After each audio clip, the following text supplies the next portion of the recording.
Banyak pengusaha yang sharing sama saya bilang gini, Coach, aduh saya tuh udah punya tim sales, saya udah kasih biaya, kasih cost untuk dia visit ke lapangan, tapi tidak sesuai dengan apa yang menjadi ekspektasi saya. Saya tuh bingung, Coach, ini salah di mana? Terus dia bilang, ini susah, customernya nggak mau order, minta diskon, dan sebagainya. Nah, pertanyaannya, apakah salah sales saya atau salah saya? Beberapa kali mencoba untuk merekrut orang baru, ya, tapi gagal lagi, terus ada yang bagus, dia berapa lama keluar. Nah, dalam video ini saya akan sampaikan ada 3 cara bagaimana supaya Anda bisa menentukan dan melihat sebetulnya masalahnya di mana. Masalah di salesnya, apa masalah di saya? Nah, jadi saya Hendra Hilman, saat ini saya kembali di video lagi, saya akan sharing kepada Anda tentang bagaimana apakah kita sebagai pengusaha itu salah di mana. Ya, kalau kita melihat, ya mungkin saat ini Anda sebagai pengusaha, Anda sudah merekrut orang sales, ya udah 2 bulan, 3 bulan di perusahaan Anda. Setelah Anda coba bulan pertama, oh bagus. Wah, ternyata dia semangat, rajin, ya mengunjungi customer-customernya, dan sebagainya. Tapi bulan kedua mulai nih, ya Pak, customernya bilang stoknya masih ada Pak. Customernya bilang, Pak ini kayaknya barangnya susah keluar Pak. Customernya bilang, kondisi sekarang lagi susah. Akhirnya mulai, bulan kedua mulai berkurang kunjungannya, bulan ketiga mulai berkurang, bulan keempat makin jeblok. Akhirnya, wah ini nggak ada orderan. Tapi yang bikin saya pusing sebagai pengusaha gini, itu kan saya tiap kali kirim sales saya ke lapangan, ke Makassar, ke Medan, ke manapun gitu kan, itu kan biayanya jalan terus. Air tiket, pesawat, transport, hotel, segala macam, itu kan semua keluar terus biayanya. Tapi masalahnya itu penjualannya bukannya makin bagus, malah makin nurun, jeblok. Nah, itu yang bikin saya pusing kepala. Nah, apakah Anda seperti ini ya? Jadi ini kondisi yang benar-benar real terjadi yang saya juga melihat dan saya bantu klien-klien saya seperti itu. Nah, permasalahannya di mana? Coba kita lihat, kita telusuri dulu. Yang salah ini orang salesnya atau kita? Coba kita cek, ada 3 hal. Yang pertama ceknya begini. Cek apakah sales kita diberikan satu framework pada saat mereka ke lapangan. Contoh, misalnya gini, mereka datang ke lapangan tuh mesti ngapain? Oh ada, saya bikin daftar kunjungan, daftar toko-toko yang mesti dikunjungi, customer-customer yang mesti di-visit ada. Terus waktu visit ngapain? Ya mereka datangin dong, tawarin produk dong. Dikasih sampel ada. Nah, mungkin dikasih sampel, dikasih kunjungan, tapi dikasih framework, nggak? Maksudnya framework itu cara berpikirnya. Framework cara berpikir. Kalau kamu customernya nggak beli, ya terus kamu gimana? Apakah kamu nunggu sampai order, atau kamu cari toko lain, apa gimana? Nah, cara berpikir frameworknya, common sense-nya itu diberikan apa nggak? Nah, bisa jadi mungkin mereka nggak tahu secara konsep berpikirnya. Mereka cuma datang ke sana, terus usaha, ya melakukan penawaran dan sebagainya, kasih sampel dan sebagainya, customernya nggak order, ya udah dengerin keluhannya customer, nggak order ya sudah. Terus mereka pikir ya memang kan perusahaan yang penting saya sudah usaha. Nah itu kan mungkin cara berpikir yang belum efektif. Satu, apakah mereka tidak kasih framework cara berpikir yang benar? Kedua, ya apakah waktu dimonitor, ya itu yang dimonitor apanya? Cuman output dan inputnya aja. Misalnya saya kunjungan 10, outputnya adalah yang berhasil yang dikunjungin 10, yang berhasil cuma 2. Yang dikunjungan 15, yang berhasil cuma 3. Jadi yang diukur cuma output inputnya.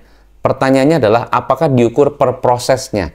Oh iya Coach, saya diukur Coach. Bahkan saya pakai aplikasi Coach untuk kita mengukur tuh. Ya mereka ada di mana, di lokasi mana, pakai foto. Betul, bisa aja foto sih foto. Tapi tetap aja nggak order. Cuma foto kan jepret gampang. Tapi prosesnya, nanyanya gimana? Proses buka mindset si customernya gimana? Itu ada Coach pakai script Coach. Scriptnya baku nggak? Kadang-kadang kalimatnya terlalu baku sehingga orang sales bilang di lapangan itu beda dengan format yang terlalu baku. Itu saya nggak cocok. Akhirnya pakai script, tapi nggak dipakai juga. Itu yang kedua. Monitoringnya coba input dan output. Yang ketiga, ya waktu saat Anda salesnya bilang gini, Pak iya Pak emang susah Pak. Nah kamu harusnya begini-begini, kamu harusnya begitu. Coba kamu pakai begini. Jadi ownernya cuma kasih solusinya, tapi tidak diberikan strateginya, tidak diberikan kerangka berpikirnya. Jadi ownernya cuma memberikan satu penyelesaian masalah, problem solving. Nih, harusnya nih begini, nih, kamu harusnya coba begini, cuma nanya begitu. Jadi problem solving-nya sih dapat. Tapi si sales bilang, oh iya, tapi kerangka berpikirnya kenapa dia bisa begitu, itu nggak diberikan. Sehingga bukan kasih strategi, tapi cuma menyelesaikan masalah. Nah, coba Anda cek, apakah Anda seperti itu? Dari 3 tadi, apakah benar? Nah, bisa jadi kalau demikian, bukan salah salesnya. Bisa jadi cara sistemnya Anda. Nah, jadi yang penting, bukan bagaimana cara kita membuat sales ini terpacu untuk mengejar target dengan komisi dan insentif. tapi juga sistem yang penting. Karena gini, kalau Anda tidak menciptakan sistem, ya, Anda kan berputar-putar begitu. Rekrut lagi, cari lagi, rekrut lagi, cari lagi, rekrut lagi, cari lagi. Terus Anda berharap supaya dapat orang yang bagus. Ternyata udah bertahun-tahun nggak bagus-bagus. Terus yang paling jago jualan siapa? Gue. Karena gue yang paling jago jualan, gue yang paling bisa pendekatan sama klien, dan ujung-ujung yang closing gede, saya lagi. Nah, berarti kan sistemnya di saya. Nah, ini yang sebetulnya yang harus diperbaiki.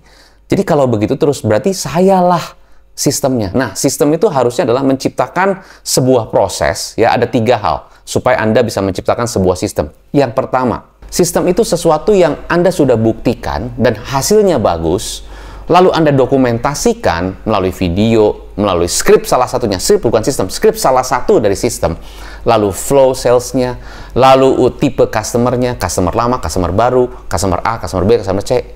Coach, berarti rumit juga ya? Rumit, bukan rumit sebetulnya. Awalnya waktu menciptakan sistem itu memang ada beberapa poin.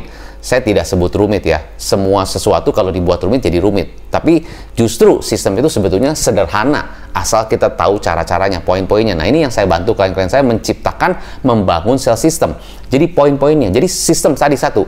Buktikan dulu itu berhasil. It works. Oh, cara approach customer baru begini. Oh, cara mencari customer baru begini. Nah, buktikan. Setelah buktikan, dokumentasikan. Setelah dokumentasikan, dites dan ukur. Setelah dites dan ukur, baru kita bisa duplikasi. Itu yang pertama, sistem. Yang kedua, kita melihat ya setiap prosesnya itu kita perhatikan dan kita tes dan ukur. Jadi tadi kerangkanya, lalu setiap prosesnya kita ukur. Lalu kita melihat juga ya, misalnya contoh, ini cara memberikan duplikasinya, sistem duplikasinya itu nggak bisa kalau cuma dikasih skrip. Nih, kamu pelajari skripnya ya, baca nih, setelah itu kamu hafalin. Nggak bisa juga. Karena zaman sekarang, anak sekarang tidak seperti dulu.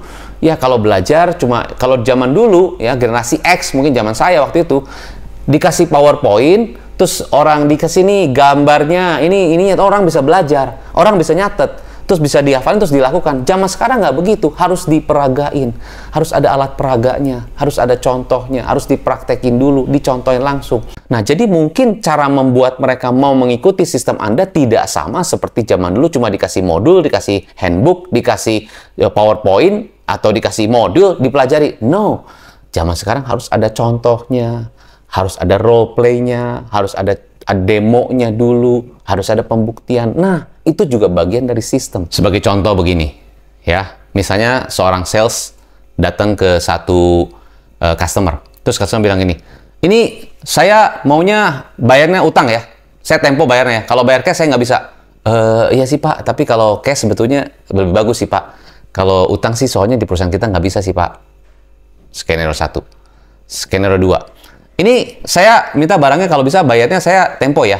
Bayarnya kalau cash saya susah nih. Kalau bisa tempo bagus sih, saya akan ambil. Oh begitu ya Pak ya. Bapak rencana bayar tempo ya Pak. Tapi kebanyakan kita tuh sistemnya cash Pak. Tempo boleh, cuma kalau tempo itu satu buat Bapak juga jadi beban karena kan jadi banyak yang harus kita pembayar. Tapi kalau cash, rata-rata kita cash, Bapak nggak usah ngambil banyak, nggak apa-apa. Sistem kita semua cash, Pak. Lagian, Pak, harga udah terbagus, Pak. Bapak kalau ngambil cash, itu dapat harga paling bagus, Pak. Bahkan kita ngambil harga langsung dari pabriknya, Pak. Jadi diskon Bapak bagus. Nah, itu cuma salah satu contoh. Ya, di lapangan, script is one thing, tapi begitu ketemu sama customer, Anda confident nggak? Jadi bisa jadi bukan masalah di scriptnya, tapi the confident level of your sales itu menentukan ya seberapa berhasil closingnya. Gara-gara nggak confident aja, scriptnya sama nih, bahasanya sama, tapi kurang confident, udah gagal closing. Nah, berarti sistem yang harus diterapkan juga adalah bagaimana membuka atau menggali ataupun membentuk confident daripada orang sales. Coach, aduh, berarti artinya tuh semua keseluruhan. Yes. Bayangin kalau Anda punya orang sales, ya, mereka tadinya jual produk lain, ya sekarang mesti jual produk Anda. Dikasih produk knowledge, dikasih script. Bisa jualan nggak? Belum tentu. How confident are they menjual produk Anda? How confident mereka ketemu sama customer yang sudah pengalaman bertahun-tahun menjual produk-produk itu, dan ini Anda punya sales orang baru. Apakah Anda harapkan bisa closing, bisa capai target? No. Ya, jadi sistem juga mulai dari bagaimana cara membangun confident, ya dari orang salesnya. Ada nggak sistem caranya membangun confident gimana? Apa yang mereka lakukan? Step-stepnya bagaimana? Apa yang mereka mesti afirmasi diri?